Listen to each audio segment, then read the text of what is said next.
Hey, hi Ruby, how are you? मैं थोड़ा busy हूँ, बाद में बात करते हैं। Okay, hi Amit, what's up buddy? I have to go. I'm really busy. See, everybody is busy here, but the real question is, are you productive? तो अगर आपको भी ऐसा लगता है कि आपके पास टाइम कम है लेकिन आपकी लाइफ बहुत बिजी है, तो आज की ये वीडियो इसी टॉपिक पर है, जहाँ पर हम देखेंगे कि 21 दिन के अंदर अपने माइंड को हैक करके एक बिजी लाइफ से एक प्रोडक्टिव लाइफ कैसे जिए। इसके लिए हम काफी सोर्सेज का सहारा लेंगे, इंक्लूडिंग सर जॉन हार्ग्रेव की book mind hacking, how to change your mind for good in 21 days से। So let's start. तो सबसे पहला स्टेप आता है एनालाइजिंग। अगस्त 3, 2012 में नासा के इंजीनियर्स को 7 मिनट के डर से गुजरना था, क्योंकि उस दिन एक रोबोटिक रोवर जिसका नाम क्यूरियोसिटी था, उसे मार्स प्लैनेट में लैंड करना था। इस प्रोजेक्ट में नासा ने $2.5 बिलियन स्पेंड करे थे। उस 7 मिनट में क्यूरियोसिटी रोवर को मार्स के एटमॉस्फेयर में 13,000 माइल्स पर आवर की स्पीड से डिक्रीज होके 0 माइल पर आवर की स्पीड पर आना था। अब क्योंकि अर्थ से मार्स तक के सिग्नल के लिए 14 मिनट लगते हैं, इसीलिए क्यूरियोसिटी रोवर को लैंड करते वक्त पहले से सेट कमांड्स को ही यूज करके लैंड करना था। फाइनली इस सारे कॉम्प्लेक्स ऑपरेशंस के बाद क्यूरियोसिटी रोवर मार्स में लैंड कर गया।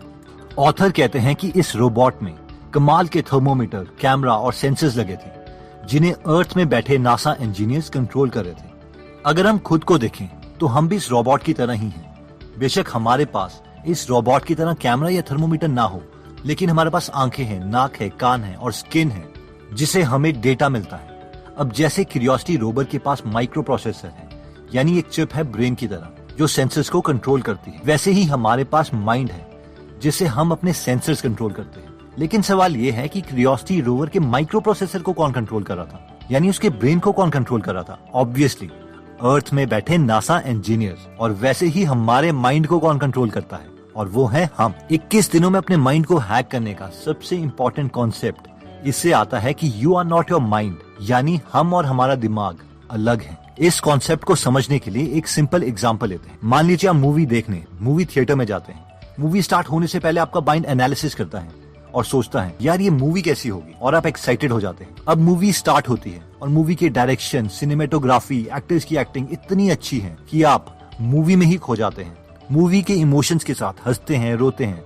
हम ये भूल जाते हैं कि ये मूवी है और हमें लगने लगता है कि ये रियलिटी।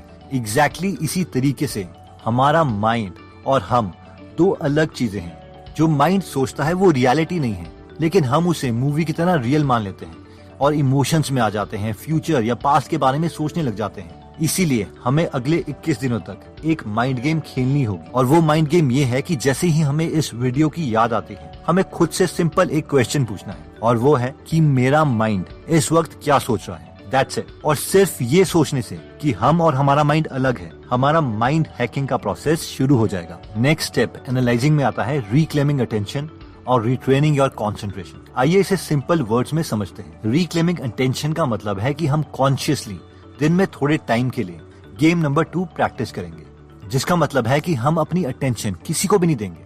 अब पूरी दुनिया में बड़े बड़े बिजनेसमैन हमारी अटेंशन के लिए काफी पैसे खर्चते हैं। कोई सिर्फ एक इंसान को कोलगेट की एड दिखाने के लिए 100 रुपए तक खर्च कर देता है, तो कोई सेंसोडाइन की एड दिखाने के लिए 200 रुपीज तक खर्चता है। अब ऑब्वियसली अगर एक इंसान को एक एड दिखाने के लिए हम इतने पैसे खर्च कर रहे हैं, तो कोई भी बिजनेसमैन एड तभी दिखाएगा जब उसे 100 रुपए की एड दिखा के कम से कम 150 रुपए का प्रॉफिट हो। और अब से जब भी हम किसी को अटेंशन देंगे, तो हमें इस तरीके से सोचना है कि हमने किसी को अपने पैसे दे दिए हैं। अगर हम कोलगेट की एड देखते हैं तो हमें ये सोचना है अरे यार मैंने किसी को 100 रुपए दे दिए।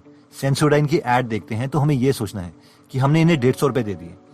और कम से कम हमें दिन में 1 आवर के लिए अपनी अटेंशन किसी को नहीं देनी है। इसीलिए अगले 21 दिन के लिए 1 घंटे के लिए हर रोज हमें कोई मैसेजिंग एप्लीकेशन, कोई text messages, internet distraction, Audible visual notification बंद कर देनी है और अपनी अटेंशन को रिक्लेम करना है। अटेंशन रिक्लेम करने के बाद आता है रिट्रेनिंग योर कंसंट्रेशन, यानी हमें अपने माइंड को अब ट्रेन करना है कि वो वही सोचे जो हम चाहते हैं, जिसके लिए हमें हर रोज सिर्फ 10 से 20 मिनट में माइंड गेम नंबर 3 खेलनी है, और वो है सी योर ब्रेथ, यानी एक शांत जगह में बैठ के बस अपनी सांसों को ऑब्जर्व करना है कि हम ब्रीथ कैसे करते हैं। हमारा माइंड बीच में कुछ और सोचने लगेगा, बट इट्स ओके।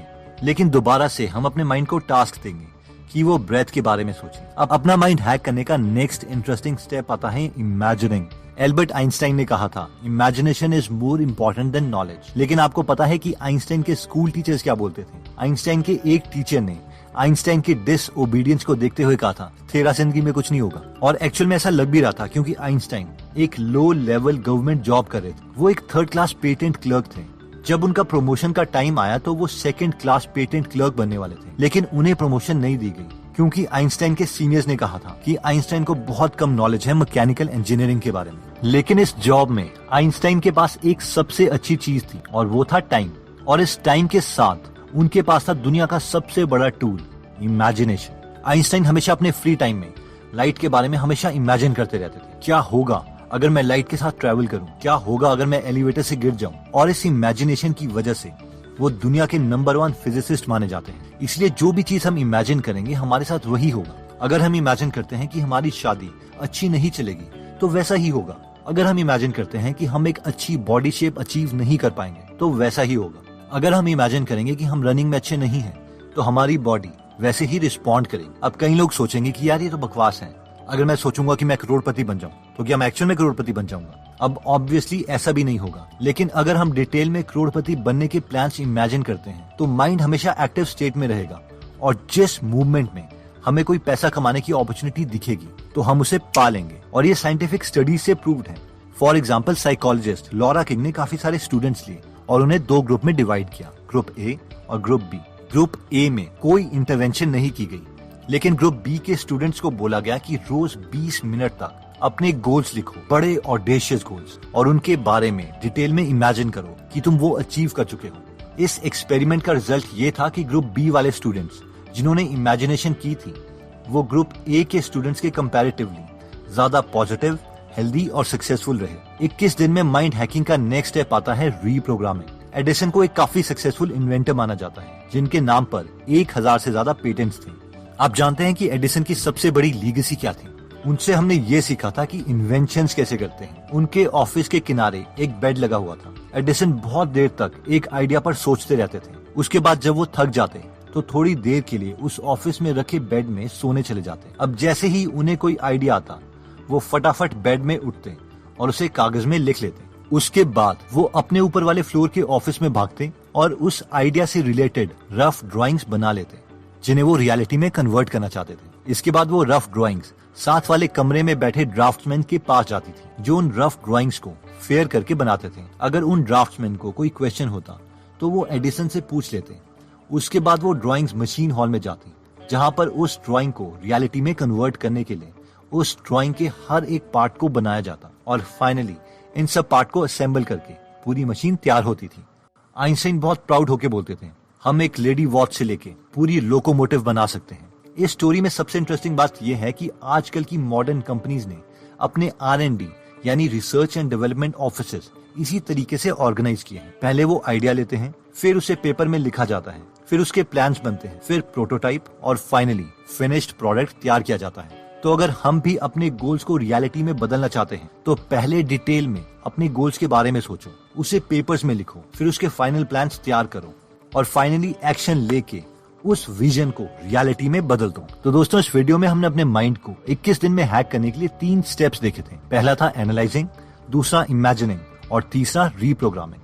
जिसमें सबसे पहले एनालाइजिंग में हमने देखा था कि हम और हमारा ब्रेन 2 अलग चीजें हैं, इसलिए इन दोनों को अलग करने के लिए सबसे पहले हमें खुद से सिर्फ एक सिंपल सवाल पूछना चाहिए कि हमारा माइंड इस वक्त क्या सोच रहा है, जिससे हम अपने माइंड को खुद से अलग कर पाएंगे। नेक्स्ट स्टेप था रिक्लेमिंग योर अटेंशन, यानी दिन में 1 आवर के लिए कॉन्शियसली सारी नोटिफिकेशंस बंद कर दो।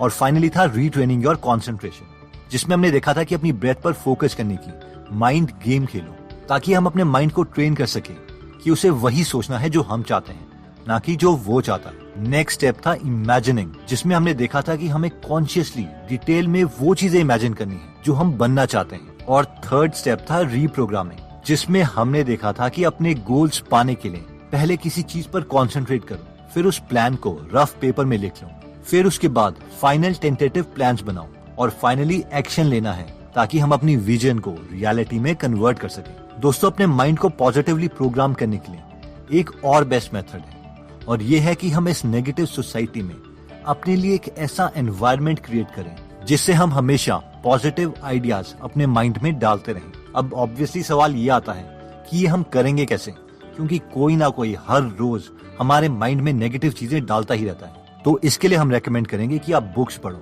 अगर सबके सामने बुक्स पढ़ने में हमें शर्म आती है, या फिर हमारी इंग्लिश प्रॉब्लम है, या हमारे पास टाइम नहीं है, तो इसके लिए आप गीगल एप्लीकेशन डाउनलोड कर सकते हो, जहां पर आप हिंदी में फ्री में बुक समरीज सुन सकते हो। इस प्लेटफॉर्म पर 130 से ज्यादा free Hindi book summaries available हैं, जो हम पढ़ भी सकते हैं और सुन भी सकते हैं। अगर आप इस ऐप में इंटरेस्टेड हो तो इसका लिंक हम डिस्क्रिप्शन में दे देंगे।